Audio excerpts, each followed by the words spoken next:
Railway का निज़ाम किसी भी मुल्क की मईशत और मवासलात के हवाले से रीढ़ की हड्डी की हैसियत रखता है।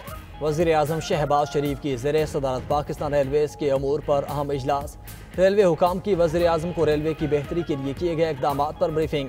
वज़ीर आज़म की पाकिस्तान रेलवे के मनसूबों के हवाले से बैनुल अक़वामी मयार के कानूनी और मुआशी माहिरीन की खिदमात हासिल करने की हिदायत। कहा कि रेलवे निज़ाम की बहाली की तरफ उठाए जाने वाले इक़दाम लायक़ तहसीन हैं।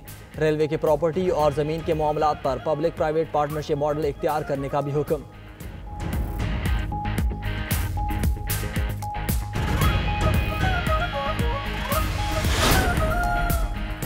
IMF का सप्लीमेंट्री ग्रांट पर वफाकी हुकूमत के इख्तियारात महदूद करने का मुतालबा तस्लीम।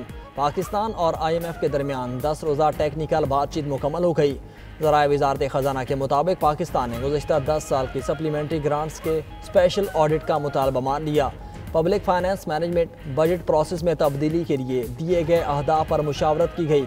पब्लिक फाइनेंस मैनेजमेंट की डिजिटाइज्ड मास्टर प्लान की निगरानी की जाएगी। सप्लीमेंट्री ग्रांट्स के मैकेनिज्म और शफाफियत के लिए ऑडिटर जनरल ऑडिट करेगा। आइंदा बजट से कबल पब्लिक फाइनेंस मैनेजमेंट एक्ट में भी कुछ तरामीम पर इत्तेफाक। IMF का तकनीकी मिशन पाकिस्तान बजट प्रोसेस के लिए अहदाफ पर अमल दरामद जायजे के लिए 11 नवंबर को पाकिस्तान पहुंचा था। वफाकी हुकूमत ने सोने की दरामद और बरामद पर आयद पाबंदी खत्म कर दी। काबीना की मंजूरी के बाद वजारत तिजारत ने सोने की दरामद और बरामद पर आयद पाबंदी खत्म करने का नोटिफिकेशन जारी कर दिया। नोटिफिकेशन के मुताबिक सोने की आलमी तिजारत से मुतल्लिक मुअत्तल शुदा SRO बहाल कर दिया गया। वफाकी हुकूमत ने कीमती धातुओं और जेवरात की दरामद और बरामद से मुतल्लिक कुछ तरामीम भी की हैं। कीमती धातुओं और जेवरात की दरामद और बरामद का फ्रेमवर्क बरकरार रहेगा। फ्रेमवर्क शफाफियत और खुदकार निज़ाम बेहतरी के साथ जारी रहेगा। रवां साल मई में सोने की दरामद और बरामद पर पाबंदी आयद की गई थी। वजारत तिजारत ने 6 मई 2025 को सोने की तिजारत मुनज़्ज़म करने और SRO 60 रोज़ के लिए मुअत्तल किया था। ज़राए का कहना है कि सोने की स्मगलिंग की शिकायत पर एक्सपोर्ट और इम्पोर्ट पर पाबंदी लगाई गई थी।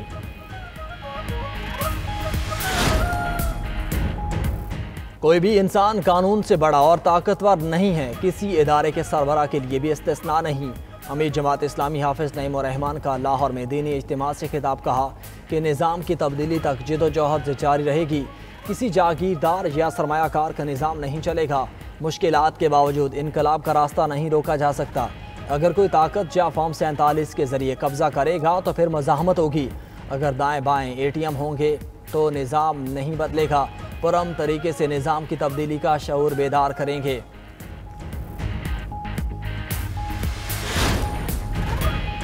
कौमी और सूबाई असम्बलियों के 13 हल्कों में ज़िमनी इंतखाब। कौमी असम्बली के 6 और पंजाब असम्बली के 7 हल्कों में वोटिंग कल होगी। इलेक्शन कमीशन की तैयारी मुकम्मल। इंतखाबी अमले को सामान की फराहमी जारी। N129 लाहौर में नून लीग के हाफिज नोमान और आज़ाद उम्मीदवार अरसलान अहमद के दरमियान मुकाबला।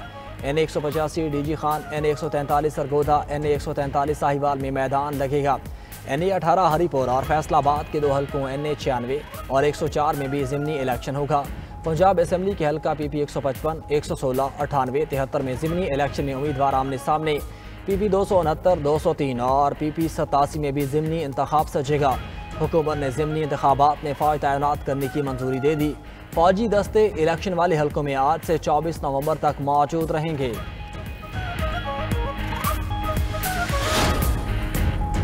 बन्नू रीजन में पुलिस, CTD और सिक्योरिटी फोर्सेस के मुख्तलिफ ऑपरेशंस, 3 अहम कमांडर्स समेत 17 दहशतगर्द जहन्नम वासिल, मुतअद्दिद जख्मी। हलाक दहशतगर्दों से बड़ी तादाद में असलहा और गोला बारूद बरामद। शहरी खेल और पक्का पहाड़ खेल में ऑपरेशंस में 10 दहशतगर्द हलाक, 5 जख्मी, 1 सहूलतकार गिरफ्तार। डोमेल में 6 दहशतगर्द मारे गए। हलाक दहशतगर्दों में फितना ख्वारिज के कमांडर्स नियाज अली उर्फ आकाशा और अब्दुल्ला शामिल। ऑपरेशंस में पुलिस और सिक्योरिटी फोर्सेस की नफरी महफूज रही। IG खैबर पख्तूनख्वा ने कहा कि खैबर पख्तूनख्वा की मिट्टी को फितने से पाक करेंगे। दहशतगर्दों का उनकी खुफिया पनाहगाहों तक पीछा किया जाएगा।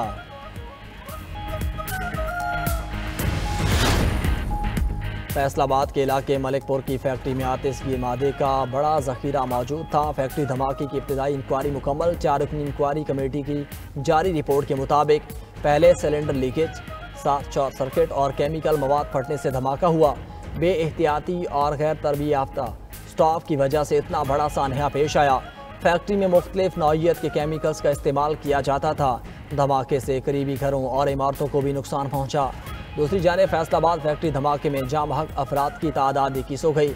वाक़े का मुकदमा दर्ज। फैक्ट्री के मालिक ने पुलिस को गिरफ्तारी दे दी। पुलिस फैक्ट्री मैनेजर समेत 4 मुलजिमान को गिरफ्तार कर चुकी है। अमरीकी सदर ने फिर पाक भारत जंग रुकवाने का तस्करा कर दिया। कहा, पाकिस्तान और भारत समेत अमन की 8 डील करवाई। मशरक़ वस्ता में मेरी वजह से अमन कायम है। न्यूयॉर्क के नामुंतखब मेयर ज़ोहरान ममदानी की अमरीकी सदर ट्रंप से व्हाइट हाउस में मुलाकात। मुश्तरका अमूर पर तबादला ख्याल। अमरीकी सदर की मेयर मुंतखब होने पर ज़ोहरान ममदानी को मुबारकबाद।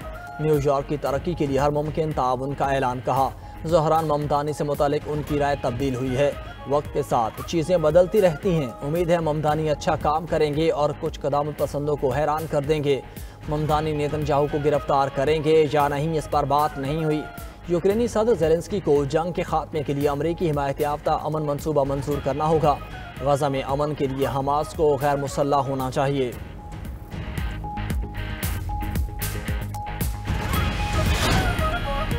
6 और 7 मई की रात पाकिस्तान ने भारतीय राफेल तैयारे मार गिराए थे। अमेरिका के बाद फ्रांसीसी कमांडर ने भी पाक भारत जंग में भारतीय शिकस्त की तस्दीक कर दी। फ्रांसीसी कमांडर कैप्टन जॉक लोने ने पाकिस्तानी फ़ज़ाई सलाहियतों की तारीफ करते हुए कहा, पाकिस्तान ने भारतीय राफेल लड़ाका तैयारे मार गिराए। खराबी राफेल तैयारों में नहीं, भारतीय पायलट्स में थी।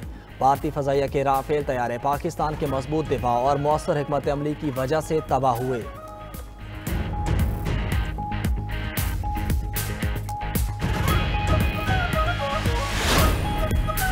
ट्रंप के 50% टैरिफ के सामने मोदी ने रूसी तेल की खरीदारी तर्क करके पसपाई इख्तियार कर ली। रूसी तेल पर भारतीय रिलायंस कंपनी ने यूटर्न ने भारतीय नाम निहाद स्ट्रेटजिक खुद मुख्तारी बेनकाब कर दी। रिलायंस और रोस्नेफ्ट का 10 साला तेल मुआहिदा अमरीकी पाबंदियों के सामने कागज़ का टुकड़ा बन गया। वाशिंगटन पोस्ट के मुताबिक मोदी के करीबी अरबपति मुकेश अंबानी ने अमरीकी हुक्म मानकर रूसी तेल खरीदना छोड़ दिया। भारत बरसों रूसी तेल से अरबों डॉलर कमाता रहा, अब अमरीकी दबाव पर घुटने टेक दिए। मोदी हुकूमत का खुद मुख्तारी का नारा झूठा साबित हुआ और फैसला वाशिंगटन के हुक्म पर हुआ। पाबंदियों से बचने के लिए भारत रूस के बजाय अमरीका से महंगा तेल मांगने पर मजबूर है। और 6 मुल्क की सीरीज में पाकिस्तान और श्रीलंका आज आमने सामने होंगे। दोनों टीम्स शाम 6 बजे रावलपिंडी क्रिकेट स्टेडियम में इन एक्शन होंगी। दूसरी जानिब जिम्बाब्वे टीम के खिलाड़ियों की इस्लामाबाद में शॉपिंग, यादगार अशिया खरीदी। मेहमान खिलाड़ी ने रिवायती खानों का भी लुत्फ उठाया। खिलाड़ी घूमने फिरने और शॉपिंग से खूब महसूस हुए। मेहमान नवाजी को भरपूर सराहा।